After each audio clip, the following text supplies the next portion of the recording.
My husband's always pulling out recipes from our local paper that he thinks might intrigue me, and this one definitely did. This is an adaptation of Chef Christy Brown's stellar soup from the Communion restaurant up in Seattle.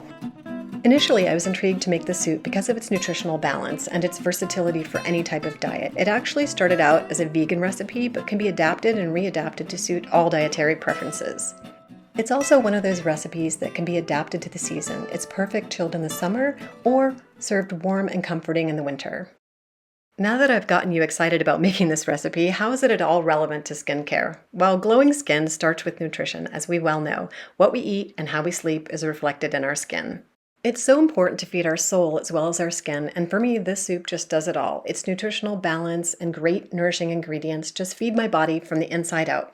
So let's cook up some soup for the skin lover's soul. What's great about this recipe is you probably already have a lot of the ingredients in your refrigerator or in your cupboard. I'm going to give you the basic set of ingredients, but feel free to adapt to your taste along the way. Pretty much the only non-negotiable in this recipe are the 6 medium ears of fresh sweet corn. You're going to want several ribs of celery, a couple medium carrots, a half of a yellow onion. It also calls for a medium red onion. However, I find red onion to be a little bit too much of a strong flavor in this particular soup. If you want to use red onion, my tip is to soak the slices in some water for 5 or 10 minutes, pat them dry, and then use them in the recipe. For seasoning, you're going to want to gather 4 fresh bay leaves or 2 dried, some coriander, cumin, and cayenne pepper. I also like to add in a bit of turmeric here for its antioxidant and anti-inflammatory effects. All these spices can be adjusted to taste. If you're in a pinch for time, you can use store-bought stock and frozen white sweet corn. However, I'm going to go through how I make stock from scratch today.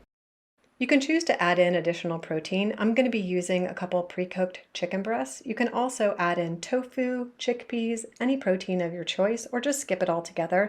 I believe the original recipe called for salmon. You'll want to have on hand some high-quality extra virgin olive oil, a few tablespoons of flour, a large potato, a small to medium sweet potato, and a cup of either unsweetened oat milk creamer or oat milk. Here I've substituted a cup of half and half to give it a more rich flavor. For the garnish, you can either use snipped parsley, chives, or green onion. The first thing you're going to want to do is shuck your corn and wash all the silk off. I remember as a child this was my job in the kitchen. I was my mom's prep chef as I diced up all of the vegetables or made a salad before dinner, and I definitely got lessons on how to get the silk out of the corn cobs. Once you have the corn cleaned and shucked, it's time to start slicing and dicing. You're going to slice one of the carrots and ribs of celery, then you're going to dice up the onions and the potatoes.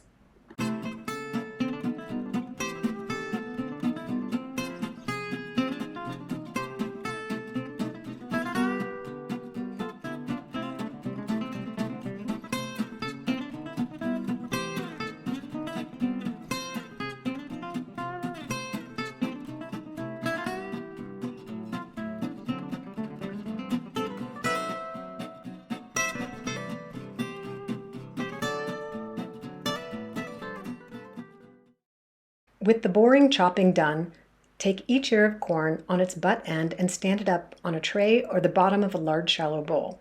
Use a really sharp knife and carefully cut off the kernels, reserving the cob and of course the kernels. Now take your corn cobs and break them in half and place them in a 4-quart pot along with the whole carrot and your ribs of celery. Break everything up as needed so it fits in the pot. Add the yellow half onion, the fresh bay leaves, a bit of salt, and white pepper. Add water to almost cover about 4 to 6 cups. To give my soup a little more flavor and to add a bit of protein, I decided to add chicken stock to my pot instead of water. You could also substitute bone broth or vegetable broth. Bring your pot to a boil, give a stir, and then reduce the heat to simmer for about 30 minutes, stirring about halfway through. While my pot was boiling, I decided to assemble a really easy, delicious, and nutritious appetizer. This one's for my mom. Fresh mozzarella balls, cherry tomatoes, and a toothpick. What could be easier? And simple and delicious. Then remove it from the heat and let it stand. Over medium heat, heat the olive oil for a minute or two in a large soup pot or a Dutch oven. Add the diced yellow onions, diced carrots, diced celery, salt, pepper, and stir and cook for about 6 or 8 minutes. Stirring about every 2 minutes so that it doesn't stick.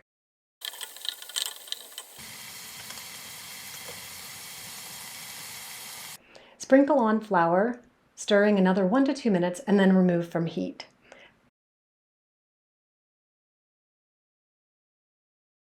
Now it's time to carefully strain your stock through a colander into a large bowl.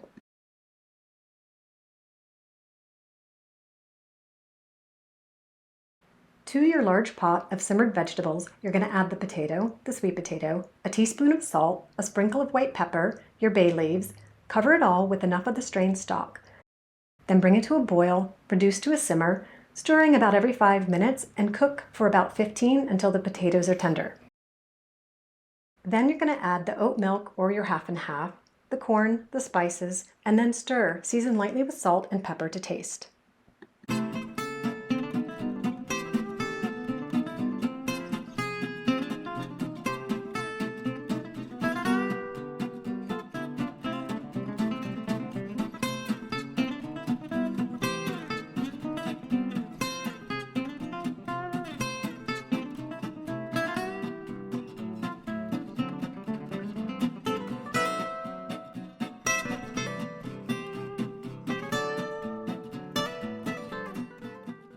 Turn up the heat once again and bring the soup back to bubbling.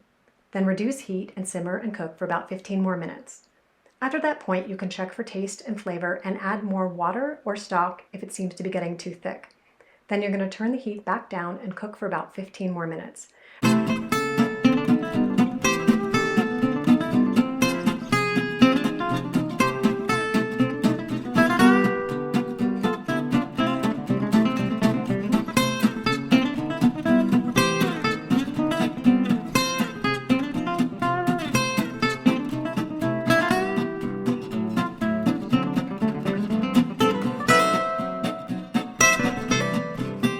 At this point, the chowder should be thickened and ready to serve.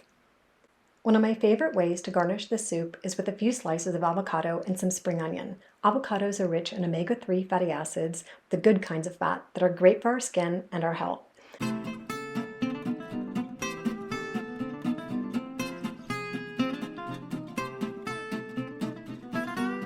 Bon appetit!